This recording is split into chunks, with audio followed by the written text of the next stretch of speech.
ও যুবক, তোমার মতো হতভাগা কেউ নাই। ও নারী, তোমার চেয়ে হতভাগা কেউ নাই। ও পুরুষ, তোমার চেয়ে হতভাগা কেউ নাই। কপাল পোড়া কেউ নাই। তোমার মতো নিকৃষ্ট কেউ নাই। তোমার মতো নিমক হারাম কেউ নাই। তুমি আল্লাহর যৌবন নিয়ে ঘোরো, আর আল্লাহ ডাকে তুমি আসো না। আসো না, আল্লাহ ডাকে। আল্লাহ, হায় হায়, দুনিয়া দিয়া বুঝাইতে চাইতেছি, দুনিয়া আমার আলোচনার বিষয় না। প্রত্যেক দেশেই কিছু ব্যক্তিত্ব থাকে, ইচ্ছা করলেই এদের সাথে সাক্ষাৎ করা যায় না, সিরিয়াল নিতে হয়, সিরিয়াল মতে সাক্ষাৎ করতে হয়। প্রত্যেক দেশেই কিছু ব্যক্তিত্ব থাকে। আমাদের দেশে এরকম প্রধানমন্ত্রী আছে, রাষ্ট্রপতি আছে, ইচ্ছা করলেই আপনি সাক্ষাৎ করতে পারবেন না, আপনাকে সিস্টেমে যায় সাক্ষাৎ করতে হবে। দুনিয়ার সামান্য একজন পদস্থ ব্যক্তির জন্য, যদি দুনিয়ার একজন পদস্থ ব্যক্তি, তাকে সাক্ষাৎ করার জন্য যদি সিস্টেমে যাইতে হয়, ও যুবক, রাগ হয়েও না, তোমার পায়ে হাত রাখি,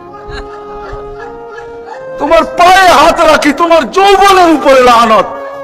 মালিকুল মুলুক তোমাকে ডাকতেছে আর বলতেছে কোন সিস্টেম নাই, আয় আয় আয় আয়, আসাজিদু ইয়াসজুদু আলা কাদামাই রহমান। তুই মাথা রাখতে দেরি, আমার কুদরতি পায়ের নিচে যাইতে দেরি হবে না। তুই মাথা আমার কুদরতি পায়ে রাখবি, তুই সিজদায় যাবি, তোর থেকে আমি পর্দা সরাইতে দেরি করব না। যদিও আজ পর্যন্ত আমি কাউকে যতজনের সাথে সাক্ষাৎ দিছি বা কথা বলছি ওরা আল হিজাব, শুধু একমাত্র তোর নবী আছে, তোর নবী আছে, মুহাম্মদুর রাসূলুল্লাহ আছে, যে আমার বন্ধু, তাকে সাক্ষাৎ দিছি তো কাবা কাউসাইনি আদনা ফাদানা ফাতাদাল্লা ফাওহা ইলা আবদি মা আওহা।